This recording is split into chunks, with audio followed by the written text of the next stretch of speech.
estudiant a Barcelona, a la Universitat de Barcelona, i jo faig la filologia hispànica, jo faig el doctorat de filologia hispànica, i jo soc rus, soc de Rússia, de Sant Petersburg, la segona ciutat més gran del país.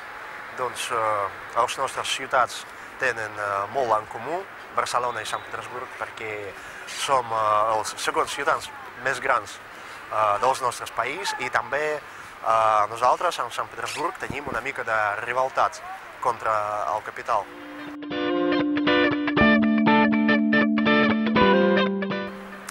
Doncs he tingut una proposta per fer un programa d'intercanvi i per això he pogut escollir una de les ciutats europees per viatjar, per estudiar, i he pensat que Barcelona és una cosa que...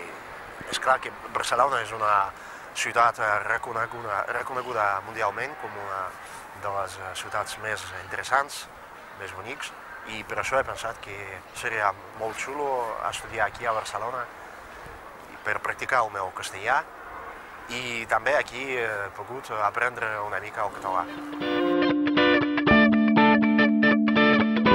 Doncs m'has preguntat què porto aquí, doncs a la solapa del meu vestit. Doncs aquesta és la cinta de Sant Jordi, és el mateix Sant Jordi que vosaltres teniu aquí a Barcelona. És una cosa molt important per nosaltres, per russos. És la cinta que tothom porta per la festa del 9 de maig, el dia de victòria en la Segona Guerra Mundial.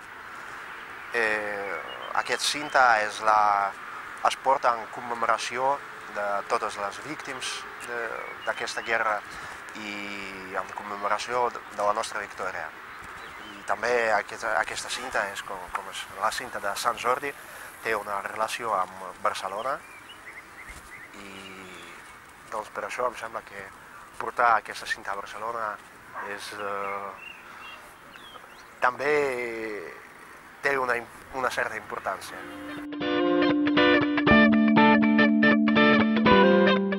Doncs el meu primer impacte amb el català no va ser bon, perquè quan jo vaig venir aquí a Barcelona jo vaig topar amb persones que no volien parlar castellà i jo coneixia només el castellà. Per això, per a mi, la comunicació amb aquest tipus de persones va ser una mica difícil. Però, de totes maneres, jo tenia ganes d'aprendre el català, perquè jo sabia que és una llengua molt popular aquí a Barcelona, i en octubre, jo vaig venir aquí en setembre, i en octubre jo vaig començar els meus cursos, i ara jo puc dir que jo no tinc problemes amb comprendre el català. I sí, jo voldria dir que és una llengua molt interessant, molt antiga, amb la seva història, i a vegades em sembla molt interessant començar a parlar el català amb persones d'aquí.